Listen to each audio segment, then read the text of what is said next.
बीड प्रकरणामध्ये आता एक मोठी अपडेट समोर येते। संतोष देशमुख हत्या प्रकरणी आता सरकारकडून एसआयटी स्थापन करण्यात आलेली आहे आणि या एसआयटी मध्ये स्थानिक गुन्हे शाखेतल्या अधिकाऱ्यांचा सुद्धा समावेश आहे। एसआयटीचे प्रमुख आणि पोलीस उपमहानिरीक्षक बसवराज तेली यांनी या संदर्भात विनंती केलेली होती। तेली यांच्या विनंतीनुसार 9 जणांची नियुक्ती करण्यात आलेली आहे। यामध्ये गुन्हे अन्वेषण विभागाच्या पोलीस उपअधीक्षकांचा सुद्धा समावेश आहे। या एसआयटी मध्ये आता काही महत्त्वाचे पोलीस अधिकारी समाविष्ट करून घेतले गेलेले आहेत। त्यामुळे या हत्या प्रकरणामधला बारीकातला बारीक तपशील आता समोर येण्याची शक्यता आहे।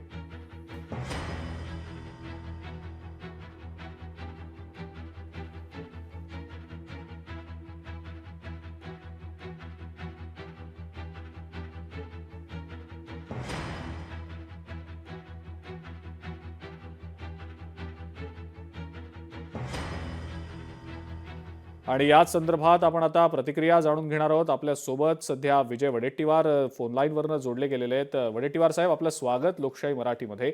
आता संतोष देशमुख हत्या प्रकरणामध्ये एसआयटी स्थापन करण्यात आल्याची माहिती मिळते, आपली पहिली प्रतिक्रिया?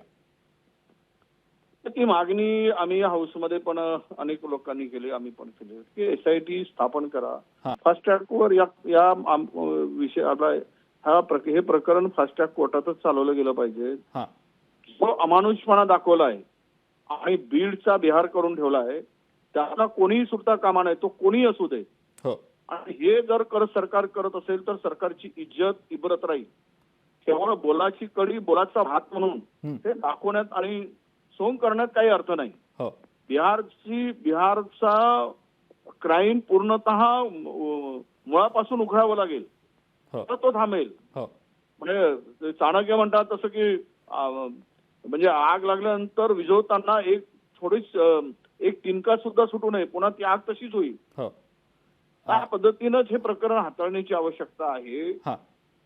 आणि एसआयटी स्थापन करून त्यांना एक 60 दिवस 9 दिवस या सगळ्यामध्ये पूर्ण करून चार्जशीट चौकशीसह ती पूर्ण झाली पाहिजे। नाहीतर त्याचा सुद्धा 90 दिवसामध्ये चार्जशीट केली नाही, आरोपीला प्रोटेक्शन मिळते, त्याच्याकडून सवलत मिळते, आरोपीला फायदा होईल होता। आरोपी 90 दिवसात जर आपण चार्जशीट करू शकलो नाही तर त्याला बेल मिळू शकते। म्हणून हा टाइम एंड प्रोग्राम असला पाहिजे। या कालावधीमध्ये फिक्स कालावधीमध्ये ते सगळं प्रकरण निखळून काढलं गेलं पाहिजे। एसआयटी स्थापन केल्याबद्दल मी सरकारचं अभिनंदन करतो, परंतु वेळेत कार्यवाही व्हावी आणि यामध्ये आपला बीड हा स्वच्छ व्हावा, स्वच्छ करण्याची आवश्यकता ही संधी आता सरकारला। वडेट्टीवार साहेब, आणखीन एक मुद्दा महत्त्वाचा, वाल्मिक कराड काल शरण आला होता आणि त्यानंतर आता 14 दिवसांची सीआयडी कोठडी देखील दिली गेलेली आहे। चौकशी तर होतच राहील, पण हत्या प्रकरणातले जे 3 फरार आरोपी आहेत त्यांचा अद्याप शोध लागलेला नाहीये। पोलिसांचा आणि सीआयडीचा तपास त्या संदर्भात सुरूच आहे। त्या संदर्भात नेमकी काय प्रतिक्रिया आपली? मला भीती वाटते ती अंजली ताई दमाणे बोलल्या, त्यांच्याकडे काही ऑडिओ क्लिप वगैरे आलेली की महाराष्ट्र आणि कर्नाटकच्या सीमेवर त्यांना एन्काउंटर केला गेला, की त्यांना मारलं गेलं, मारून टाकलं गेलं। कदाचित ते होऊ शकतं आणि म्हणून आरोपी मिळत नाहीये। काय महाराष्ट्राची पोलीस इतकी काही हे नाही की देशातील जगामध्ये कुठे असेल तरी शोधून काढण्याची क्षमता असलेली पोलीस आहे महाराष्ट्र पोलीस। त्यामुळे छुटके 3 आरोपी हे मिळू शकत नाही। हे पोलिसांचं अपयश आहे किंवा पोलिसांना त्या पैशावर काहीतरी गडबड आहे, धार्मिक उच्चार आहे अशी शंका घ्यायला तिथे संधी आहे।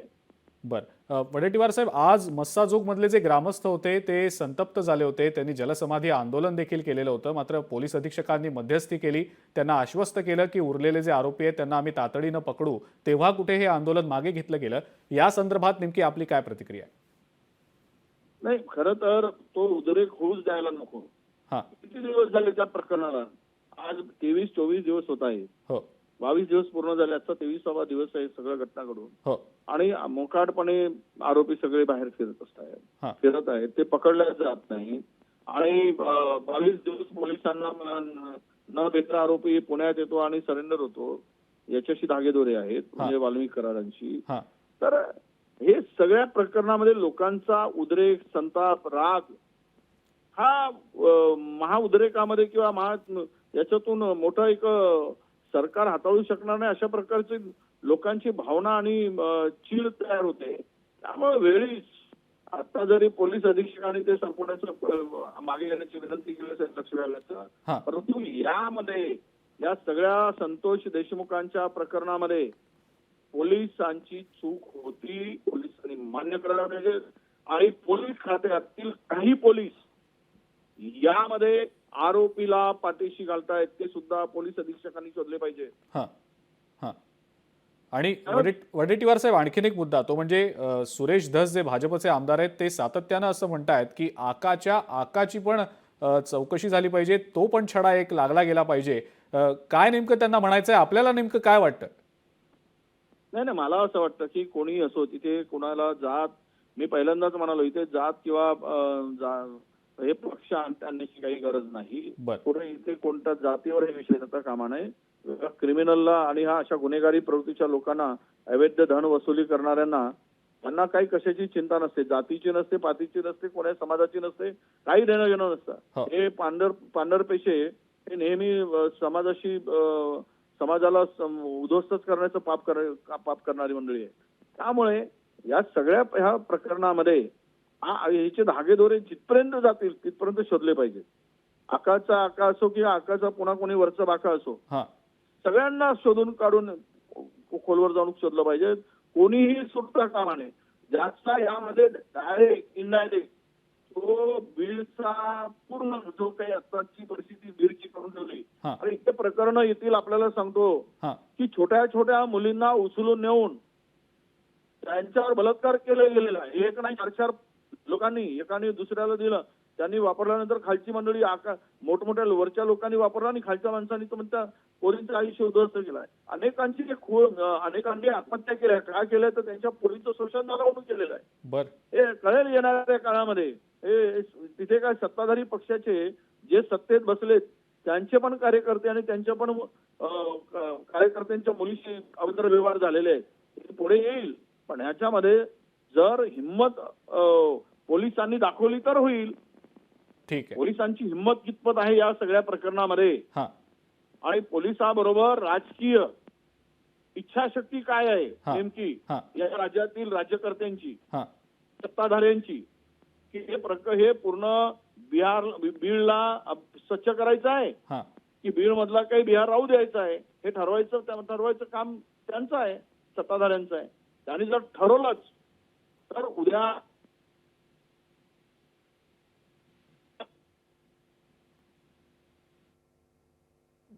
ठीक आहे. वडेट्टीवार साहेब, आपला आवाज व्यवस्थित येत नाहीये, पण आपण जी प्रतिक्रिया दिलीत या सगळ्या संदर्भात त्याबद्दल आपले खूप खूप आभार.